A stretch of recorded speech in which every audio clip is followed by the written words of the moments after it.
Hey guys, welcome to movies books and coffee.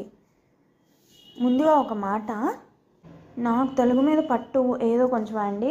I guess ఇప్పటి generation కానీ ఇవి చేయడానికి రీజన్ యాక్చువల్లీ నా లవ్, నా ప్రేమ. ఈ సాంగ్స్ పట్ల బాబు గారు, జంధ్యాల గారు ఇలా చాలామంది ఉన్నారు నా ఫేవరెట్ సెలెక్టెడ్ ఫ్యూ డైరెక్టర్స్. వాళ్ళ అద్భుతమైన రచనలను రాసిన రచయితల అర్థాలు చెప్పలేను 100%, బట్ అందులో అట్లీస్ట్ ఒక 10% అయినా చెప్పాలి.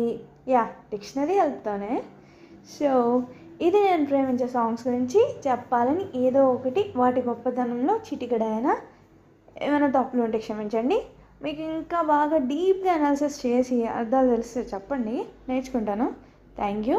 నాలాంటి అభిమానుల కోసం స్టార్ట్ చేసేద్దాం. మర్చిపోయా, subscribe for more best content. Thank you. Also Sun NXT బాబు హెచ్డి సాంగ్ ఏదో మాకు అవైలబుల్గా ఉంచితే చాలా ఆనందించే వాళ్ళంగా. చిత్రం పెళ్లి పుస్తకం, సంగీతం కేవి మహాదేవన్ గారు, సాహిత్యం ఆరుద్ర గారు, డైరెక్షన్ అలాగో మనకి తెలుసు గ్రేట్ బాపు గారు, గానం అనదర్ గ్రేట్ ఎస్పి బాలు గారు. యాక్చువల్లీ పైన చెప్పిన వాళ్ళు కూడా గ్రేటే, చెప్పలేదని కాదు. Okay, so bear with me. ఇబ్బందిగా అంటే తిట్టకండి. సరికొత్త చీర ఊహించినాను, సరదాల సరిగంచు నేయించినాను, మనసు మమత పడుగు పేక చీరలో చిత్రించినాను. ఇది ఎన్నో కలల కలనేత, నా వన్నెల రాశికి సిరిజోత, నా వన్నెల రాశికి సిరిజోత. సరికొత్త చీరని మన హీరో గారు ఊహించారు హీరోయిన్ కోసం. సరిగా అంటే హారము, సరికొంచెం కోక అంటే మేబీ హారం లాంటి కోక అని అర్థం అనుకుంటా. మనసు మమత పడుగుపేక చీరలు చిత్రించాను అంటే వస్త్రాల నేతలో వాడే నిలువు పోగులను పడుగు, అడ్డం పోగులను పేకాలని అంటారు, అంటే వార్ప్ అండ్ వెఫ్ట్. తన మనసు మమత అంటే ప్రేమ ఆప్యాయతలు వీటిని చీరలో పెట్టి ఆ చీరలో నిలువు అడ్డం ఆ దారాలుగా పెట్టి వాటితో నేస్తున్నాను అని అంటున్నారు. ఇది ఎన్నో కలల కలనేత, నా వన్నెల రాశికి సిరిజోత. ఇక్కడ యాక్చువల్లీ మనకి దొరికే లిరిక్స్ కొన్ని ఒరిజినల్లో కాదు తెలియట్లేదు, అంటే కొన్ని మిస్టేక్స్ ఉంటున్నాయి. మనకి కరెక్ట్గా తెలియాలి అంటే అలానే తెలుస్తుంది. ఇక లైక్ పైన కొన్ని వెబ్సైట్లో ఒకలా ఉన్నాయి, ఒక్కోలా. ఇక్కడికి వచ్చేసరికి ఇక్కడ ఎన్నో కళల కలనేత, ఇక్కడ కళ అంటే ఒక మీనింగ్, కళ అంటే ఇంకో మీనింగ్, అంటే కళా పలకడం కాదు సారీ, ఆర్ట్ అంటే ఇంకో మీనింగ్, ఇంకోటి డ్రీమ్. ఇది కానీ వాటన్నిటితో ఈ చీరని నేయించాడు ఎన్నో కళలు కానీ డ్రీమ్స్ ఆర్ నేసాడు హీరో. ఇంకోటి ఆర్ట్, ఎన్నో ఆర్ట్ అంటే ఎంతో ఆర్ట్ పెట్టి తన సఖి కోసం నేయించారు. బట్ నేను అనుకోవడం అయితే పైన మీనింగే, డ్రీమ్స్ ఎన్నో కళలు కానీ అందులో ఊహించుకొని తన సఖిని అలా అంతా అందంగా తీర్చిదిద్దారు అని చెప్పి. నా వన్నెల రాశికి సిరిజోత. ఇన్ని కళలు కని నేసిన ఆ చీర నా వన్నెల రాశి. వన్నె అంటే కలర్, వర్ణము, రంగు. ఇలా వన్నెలన్నీ రాశిగా పోసి తయారు చేసిన నా భార్యకి ఇస్తున్న సిరిజోత అంటే మేబీ అంకితం, లైక్ దట్ అయి ఉండొచ్చు. నాకు ఎగ్జాక్ట్ మీనింగ్ సిరిజోతకి తెలియదు, బట్ గెస్ట్లు మనం ఎవరైనా చేస్తాము అలాంటిదని.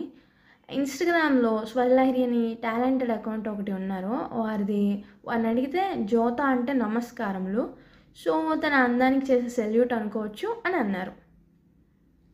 ముచ్చట గొలిపే మొగలి పొత్తుకు ముళ్ళు వాసన ఒక అందం, అభిమానం గల ఆడపిల్లకు అలక కులుకు ఒక అందం, ఈ అందాలన్నీ కలబోసా, నీ కొంగుకు చెంగున ముడి వేస్తా, ఈ అందాలన్నీ కలబోసా, నీ కొంగుకి చెంగున ముడి వేస్తా. తనను ప్రొటెక్ట్ చేసే ముళ్ళు, తను ఇచ్చే ఆ సువాసన కూడా అందాన్నే ఇస్తాయి మొగలి చెట్టుకు. అది కూడా అందమే ఒక రకంగా. అలా మొగలి పొత్తుకు అనే చోట హీరోయిన్ నడుము మీద చేవేస్తారు. సో మొగలి చెట్టుతో హీరోయిన్ని అంటే తన భార్యని పోలుస్తూ అన్నట్టు అన్నారు అని కూడా అనుకోవచ్చు మేబీ. అభిమానం గల ఆడపిల్లకు అలక కులుకు ఒక అందం. అభిమానం ఈ వర్డ్కి అర్థం మనం తరచుగా వాడే ఇష్టం అని కాదు, అంటే సెల్ఫ్ రెస్పెక్ట్ ఉన్న మనిషే ఒక అందం. అలాంటి ఆడపిల్ల ఇంకా ఎంత అందంగా ఉంటుంది. అలాంటి అంత అందమైన ఆడపిల్లకు అలక అంటే మనకి తెలిసిందే కదా అలగడం. ఇంకా మనకి తెలిసిందే కులుకు అంటే రొమాంటిక్ మూమెంట్స్తో కదలడం. ఇలా ఈ అలక కులుకు అనేవి కూడా ఇంకా అందాన్ని ఇస్తాయి అని. ఈ అందాలన్నీ కలబోసా నీ కొంగుకు చెంగును ముడివేస్తా. ఈ అందాలు అంటే ఇవి మాత్రం కాదు, ఇలాంటి అందాలన్నీ కలిపారు. ఆ కలిపిన దాన్ని నీ కొంగుకు చెంగున ముడివేస్తా. ఆ చీర కొంగు అనమాట. అంటే ఆ చీరని ఇంకెంతో అందంగా చేసా ఇలాంటి అందాలన్నీ కలిపి అని. ఇక సెకండ్ చరణం. చూర చూర చూపులు ఒక మారు, నీ చిరు చిరు నవ్వులు ఒక మారు, మూతి విరుపులు ఒక మారు, ముద్దుకు సిద్ధం ఒక మారు, నువ్వు ఏ కలనున్న మా భాగే, ఈ చీర విశేషం అల్లాగే, నువ్వు ఏ కలనున్న మా భాగే, ఈ చీర విశేషం అల్లాగే. సారీ, కొంచెం నర్వస్గా అండి, అనుకున్నంత బాగా పాడట్లేదు. సో భరించలేనంత బాగా పాడితే క్షమించేయండి. ఒకసారి చురచురు కొత్త లాంటి చూపులతో చంపేస్తూ, ఇంకోసారి తన అందమైన చిరునవ్వులతో, ఇంకోసారి మూతి విరుపులో అంటే అలిగో ఏదో ఒకటి కావాలని చేయడం, ఇంకోసారి ముద్దు కోసం రెడీ అవుతావు. ఇలా ఏ కలనున్నా అంటే ఏ మూడ్లో ఉన్నా నువ్వు చాలా బాగుంటావు. నువ్వు ఏ మూడైనా బాగానే ఉంటావు.